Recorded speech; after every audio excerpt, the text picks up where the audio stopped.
আজকে আমি গমের আটা দিয়ে একটা খুবই সিম্পল রেসিপি আপনাদের সাথে শেয়ার করছি।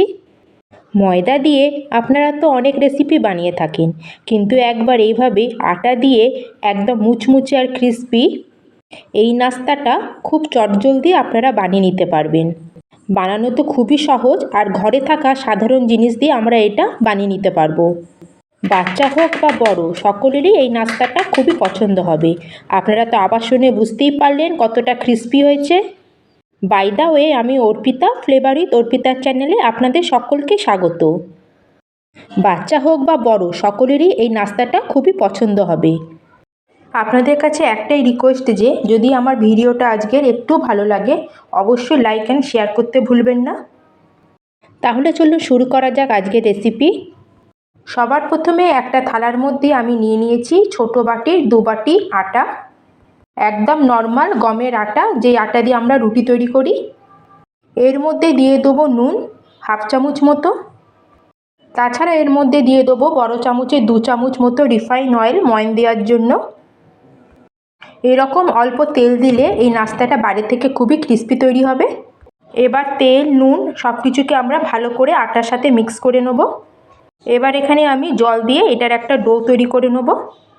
এখানে আমরা রুটির জন্য যে ডোটা তৈরি করি ঠিক আমাদের ঠিক ওরমভাবে আটাটা মেখে নিতে হবে। আপনাদের কাছে ঘরে যদি ফ্রিজে আটা মাখা থাকে, আপনারা সেটা দিয়েও এই রেসিপিটা বানিয়ে নিতে পারবেন। তাহলে তো আপনাদের ওই নাস্তাটা খুবই তাড়াতাড়ি তৈরি হয়ে যাবে।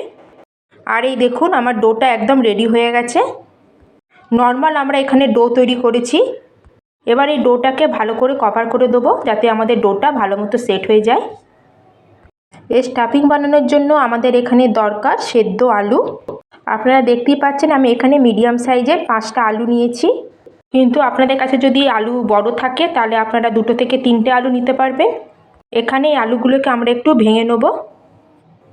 আপনারা চাইলে কোনো গ্রেটারের সাহায্যে এটাকে গ্রেট করে নিতেও পারেন, কিন্তু আপনারা যদি আলুকে এইভাবে ভাঙেন তাহলে যে ছোট ছোট পিস আছে সেটা খেতে খুবই ভালো লাগে। আর এইভাবে আমি সব আলুগুলোকে চামচে করে ম্যাশ করে নিয়েছি। আর দেখুন বন্ধুরা, আমাদের আলু ম্যাশ হয়ে গেছে। এবার দেবো এখানে কিছু মশলা। প্রথমে দিয়ে দিলাম 1 চামচ নুন, আপনারা আপনাদের পরিমাণ অনুযায়ী দেবেন। এর সাথে এর মধ্যে দিয়ে দিলাম 1/2 চামচ মতো লঙ্কার গুঁড়ো, অল্প এখানে হলুদের গুঁড়ো দিলাম। আর এখানে দিয়ে দিলাম অল্প ধনে পাউডার, মোটামুটি 1/2 চামচ মতো। এর সাথে এখানে আমি দিয়ে দিলাম আধা ছোটো চামচ আমচুর পাউডার।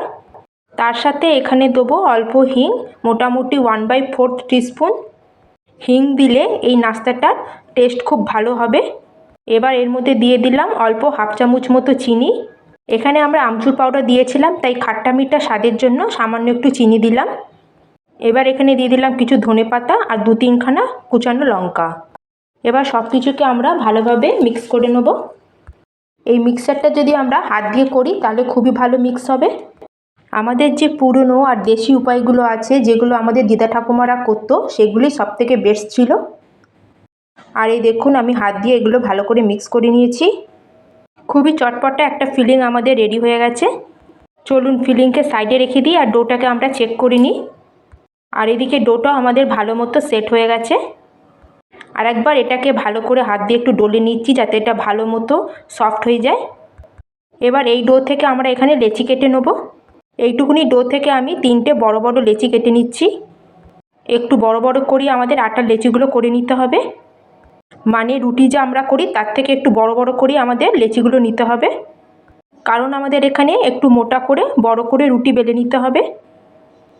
বন্ধুরা, আপনাদের সকলের কাছে আমার নিবেদন যে আমার এই রেসিপি আর আমার যে পরিশ্রম আপনাদের যদি ভালো লেগে থাকে, প্লিজ একটা লাইক অবশ্যই করবেন। একটা ভিডিও বানানোর জন্য আমাদের ঘন্টার পর ঘন্টা পরিশ্রম করতে হয়, আর আমাদের কাছে কোনো হেল্পারও নেই। আমরা নিজের ভিডিও নিজেই তৈরি করি, নিজেই শ্যুট করি, নিজেই এডিটিং করি, নিজেই পোস্ট করি। একটা ভিডিও বানাতে আমাদের পুরো দিনটা এতেই চলে যায়। আর এই দেখুন, আমি এখানে সব রুটিগুলোকে তৈরি করে নিয়েছি। রুটির থিকনেসগুলো আপনাদের বলে দিই, অল্প মোটা আর একটু বড় করে আমাদের রুটিগুলো বেলে নিতে হবে। এইভাবে আমি 3খানা রুটি বানিয়ে নিয়েছি। আমাদের একটু খেয়াল রাখতে হবে, আমরা যে ঘরে রুটি বানাই তার থেকে এটা একটু মোটা আমাদের রুটিটা বেলতে হবে, কিন্তু আবার খুব মোটাও না, তাহলে কাঁচা থেকে যাবে। একটু হালকা আমাদের মোটা বেলতে হবে। এবার এর উপরে আমি পুরো টমেটো সস লাগিয়ে নিয়েছি। এখানে আমি 1 চামচ টমেটো সস পুরো রুটির মধ্যে লাগিয়ে নিয়েছি। আপনারা চাইলে আর একটু বেশি টমেটো সসও লাগাতে পারেন।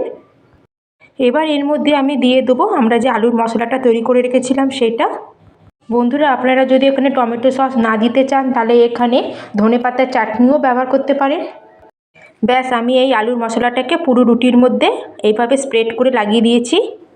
এখানে যদি আমরা আলুর মশলাটা একটু বেশি করে দিই তাহলে নাস্তার টেস্টটা খুব ভালো হবে। আপনারা এইটা হালকা হাতেই চারিদিকে আলুটাকে স্প্রেড করবেন, বেশি প্রেসার দেবেন না রুটির মধ্যে, না হলে যে নিচে রুটিটা আছে সেটা আমাদের চাকির মধ্যে আটকে যাবে। এবার আমি এর উপরে দ্বিতীয় রুটিটা দিয়ে দিয়েছি। এবার এই রুটির উপরে আমি দিয়ে দিলাম কিছু চিজ। আমি এখানে আমুলের চিজটাকে গ্রেট করে নিয়েছিলাম, ওটা আমি এর উপর রুটির উপর স্প্রেড করে দিচ্ছি। যদি আপনারা চিজ না দিতে চান বা চিজ না থাকে তাহলে আপনারা চিজের জায়গায় পনিরও দিতে পারেন। আর আপনারা যদি পনিরও দিতে না চান তাহলে এইভাবে আলুর মশলাটাকে খালি দিয়ে দেবেন রুটির উপরে। যতটুকুনি আমার আলু মশলা ছিল আমি পুরোটাই এর উপরে দিয়ে দিয়েছি। আর এইভাবে হাত দিয়ে আমি চারিদিকে রুটির উপরে এটাকে স্প্রেড করে দিয়ে দেবো। আর এর উপরে আমি যে বেঁচে ছিল সামান্য একটু চিজ এটার উপরে দিয়ে দিলাম, কারণ বাচ্চারা চিজ খেতে খুবই ভালো লাগে, ওদের এই টেস্টটা খুবই ভালো লাগবে। এর উপরে আমি তৃতীয় রুটিটাকে বেলেছিলাম সেটার উপরে দিয়ে দিলাম। আর সাইডগুলোকে এভাবে আঙুল দিয়ে আমি প্রেস করে সেট করে নেব, যাতে সাইড দিয়ে আমাদের ভেতরের যে আলুর মশলাটা আছে যাতে বাইরে না বেরিয়ে আসে। এই দেখুন, ঠিক এরম করে এটা আমাদের স্টিম করতে হবে। তার জন্য একটা স্টিমারের এরম প্লেট নিয়ে নিয়েছি। আপনাদের কাছে এরম স্টিমারের প্লেট না থাকলে আপনারা যে স্টিলের ঝাঁঝরি মতো পাওয়া যায় ফুটো, দুধ ফুট ঢাকার জন্য, সেটাকেও তেল মাখিয়ে ব্যবহার করতে পারেন। স্টিমারের প্লেটের উপরে একটু তেল লাগিয়ে নিয়েছিলাম যাতে এটা বার করার সময় আমাদের সুবিধা হয়। জলকে আমি প্রথমেই গরম করতে বসিয়ে দিয়েছিলাম, এখন আমি রেখে দেবো এর উপরে স্টিমারের প্লেটটা। এবার এটাকে একটা কভার করে দিচ্ছি যাতে এর ভেতরের ভাপটা বাইরে না বেরিয়ে আসে। এবার এটাকে স্টিম হতে দেবো 12 থেকে 15 মিনিট, যাতে ভেতরের যে রুটিটা আছে ভালো মতো কুক হয়ে যায়। যতক্ষণ এটা তৈরি হচ্ছে ততক্ষণ আমরা একটা ব্যাটার তৈরি করে নেব। তার জন্য একটা বাউলের মধ্যে আমি নিয়েছি কিছুটা আটা, এর মধ্যে দিয়ে দিয়েছি অল্প একটু নুন, অল্প দেবো চিলি ফ্লেক্স, এর সাথে এর মধ্যে দিয়ে দেবো বড় চামচে 2 চামচ সাদা তিল। এটা দেখতেও ভালো লাগে আর তার সাথে ক্রাঞ্চিনেসটাও আসে নাস্তাতে। আর এর সাথে দিচ্ছি এর মধ্যে ধনেপাতা কুচি। এবার এর মধ্যে অল্প অল্প জল দিয়ে আমরা একটা ব্যাটার মতো তৈরি করব। এখানে আমাদের একটা পাতলা ব্যাটার তৈরি করতে হবে, কিন্তু আমরা প্রথমে একবারে জল দেবো না, আমরা অল্প অল্প জল দেবো আর ভালো করে মিশিয়ে নেবো যাতে এর মধ্যে কোনো লাম্পস না থাকে। আর দেখুন, এখানে একটা এইভাবে আমি একটা পাতলা ব্যাটার তৈরি করে নিয়েছি। আমাদের ঠিক এরমই কনসিস্টেন্সি চাই ব্যাটারের। আর বন্ধুরা, আমাদের 15 মিনিট হয়ে গেছে, রুটিটা ভালো মতো কুক হয়ে গেছে। এবার গ্যাসের ফ্লেমটাকে অফ করে এটাকে আমরা নামিয়ে ঠান্ডা করে নেব। আর এই দেখুন বন্ধুরা, এটা আমি ঠান্ডা করে স্টিমার থেকে বার করে নিয়েছি। খুব সহজেই এটা আমাদের বেরিয়ে আসবে। গরমে এটা বার করবেন না, তাহলে হয়তো এটা ভেঙে যেতে পারে বার করার সময়। এবার এটাকে আমরা কাট করে নেব। সব বাচ্চাদেরই পিৎজা শেপটা খুব পছন্দ হয়, তাই আমি পিৎজা শেপ করি এগুলো সব কাটিং করে নিচ্ছি। আর আপনারা দেখে বুঝতেই পারছেন যখন আমি ছুরি দিয়ে কাটছি একটু এর মধ্যে আটকাচ্ছে না ছুরির মধ্যে। এতে আপনারা আন্দাজ করতে পারছেন যে এটা কত ভালো স্টিম হয়েছে আমাদের। এখানে দেখুন, আমি একটা পিস বার করে আপনাদের দেখাচ্ছি কত সুন্দর এটা লাগছে, কত সুন্দর এর মধ্যে লেয়ারগুলো বোঝা যাচ্ছে। আপনারা চাইলে এটাকে এইভাবেও খেতে পারেন, নাহলে তাওয়ার উপরে একটু তেল লাগিয়ে দুদিকে একটুখানি সেঁকে খেতে পারেন। এটা পুরো আপনাদের উপর, কিন্তু আজকে আমি এটাকে ফ্রাই করে খাবো। এখন আমি কি করব, এক এক করে পিস নেবো আর এইভাবে ব্যাটারের মধ্যে ডিপ করব। এবার আমরা কি করব, এক এক করে পিস নেবো আর এইভাবে ব্যাটারের মধ্যে ডুবিয়ে এটাকে কোট করে তেলের মধ্যে আমরা দিয়ে দেবো। তেলকে আমি প্রথম থেকেই এখানে গরম করতে বসিয়ে দিয়েছিলাম।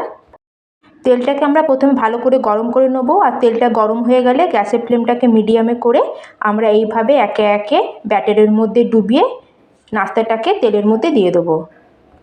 আমাদের নাস্তাটা যেটা আছে এটা আগের থেকে আমাদের কুক করাই রয়েছে, তার জন্য এখানে আমাদের বেশি ফ্রাই করার দরকার নেই।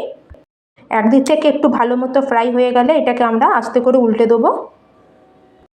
এইভাবে এগুলোকে আমি উল্টে পাল্টে গোল্ডেন কালার হওয়া পর্যন্ত এগুলোকে আমি ফ্রাই করে নেব। আমাদের গোল্ডেন কালারটা চলে এসেছে, এটা গোল্ডেন কালার চলে এসেছে, কিন্তু এটাকে আরেকটু আমি ফ্রাই করব যতক্ষণ বাইরে থেকে ক্রিস্পিনেসটা না আসে। আর এই দেখুন বন্ধুরা, লাগছে না কত সুন্দর। এর আগে আলুর সিঙ্গারাও ফেল, আপনারা একবার অবশ্যই এইভাবে বানিয়ে দেখবেন। আর এইভাবে আমরা সবগুলোকে গোল্ডেন কালার হওয়া পর্যন্ত ফ্রাই করে নেবো, আর একসাথে আমাদের অনেকগুলো তৈরি হয়ে যাবে। আর এই দেখুন বন্ধুরা, আমার আটা দিয়ে একদম মজাদার আর ক্রিস্পি নাস্তা একদম রেডি। আজকের রেসিপি আপনাদের কেমন লাগলো অবশ্যই কমেন্ট বক্সে আমাকে জানাবেন, আর ভালো লাগলে অবশ্যই চ্যানেলকে সাবস্ক্রাইব করে আমার পাশে থাকবেন। আর এই দেখুন, একটা আপনাদের ভেঙে দেখাচ্ছি, কত সুন্দর ভেতরের লেয়ারগুলো বোঝা যাচ্ছে। তাহলে আজকের রেসিপি আমি এখানেই শেষ করলাম। জয় হিন্দ, জয় ভারত।